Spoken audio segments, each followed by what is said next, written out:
Good day mga idol! For today's vlog, andito ko ngayon sa 056 2.0 Moto Gears and Accessories ng Mataas na Kahoy, Batangas para bumili ng paddock stand para kay MT-15 at nang mas madali kapag nagme-maintenance sa bahay at car wash nang makatayo na rin siya ng straight for the very first time. Kumpleto sila dito, meron silang top box, accessories, jackets, riding boots, bags, at iba't ibang klaseng mga helmet. Majority ay Evo helmet. May mga gulong din silang binebenta gaya ng Michelin. Kumpleto din sila ng mga gears gaya ng gloves, jackets, knee pads, mga racing parts for scooters. Meron din silang mga shock absorbers at kung ano-ano pang accessories at mga tires. Ayan, itur ko kayo dito sa tindahan. Ikot-ikot muna tayo. Ayan, tingin tayo ng mga helmet.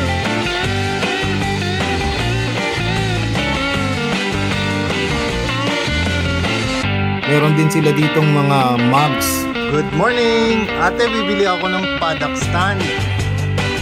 Ayan. Nakausap na natin si ate actually kanina. Na-arrange na natin ang ating bibilhin. Ito ang kukunin kong paddock stand. Mosimo. Dati siyang 2,000. Bibigyan tayo ng discount. 1,800 na lang daw. Wow! Dito to sa Mataas na Kahoy.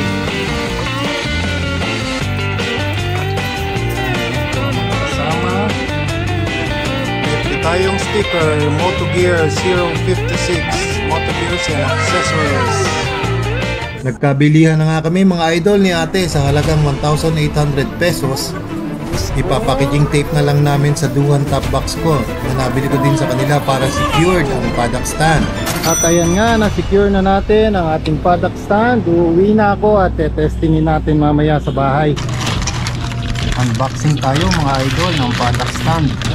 Ito ang Massimo paddock stand. Ito ang pinili ko kasi wala siyang duktong dito. Box na natin. Actually wala naman talaga siyang box. Ito lang siya nung nakuha ko.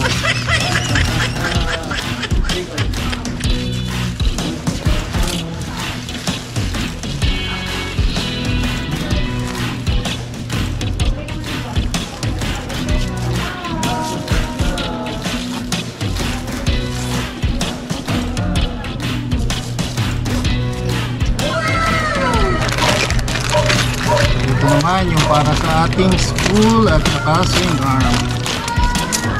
May kasama na siyang dalawang string. Ito yung para sa spool. Ang gagamitin ko muna ay yung pang swing arm.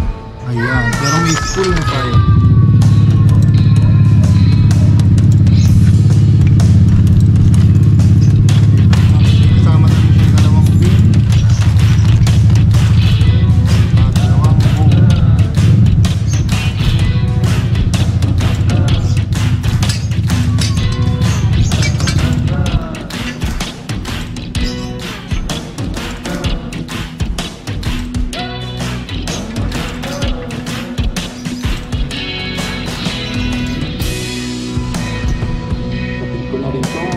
Sticker na binigay nila sa atin ng libre. Number 14 ang kailangan niyang panghigpit. Lipat ko nito kung ano yung dapat niya.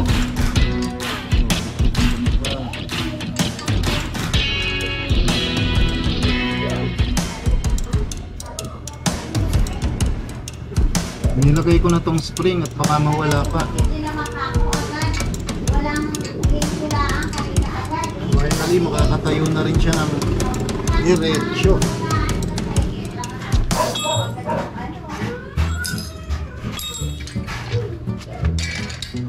A few moments later. Nakatayo na nga ng straight mga idol.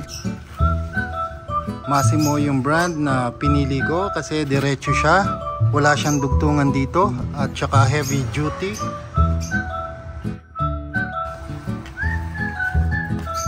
Meron pa tayong isang bracket. Ito yung pang spool.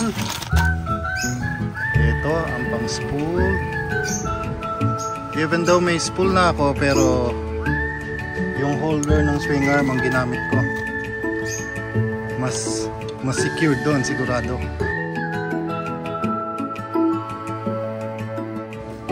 Ito siya mga idol. So yan, at ganito naman kapag ibinababa siya mag-isa.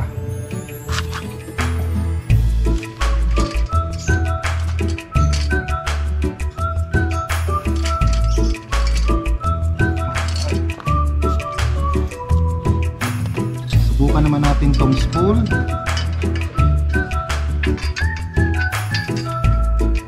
Ayan, check muna kung eksakto na ba.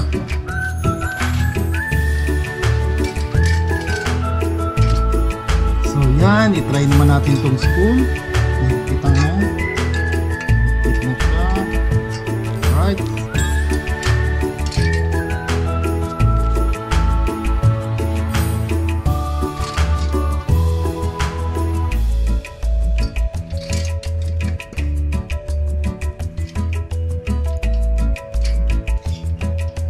I-hook lang natin dito.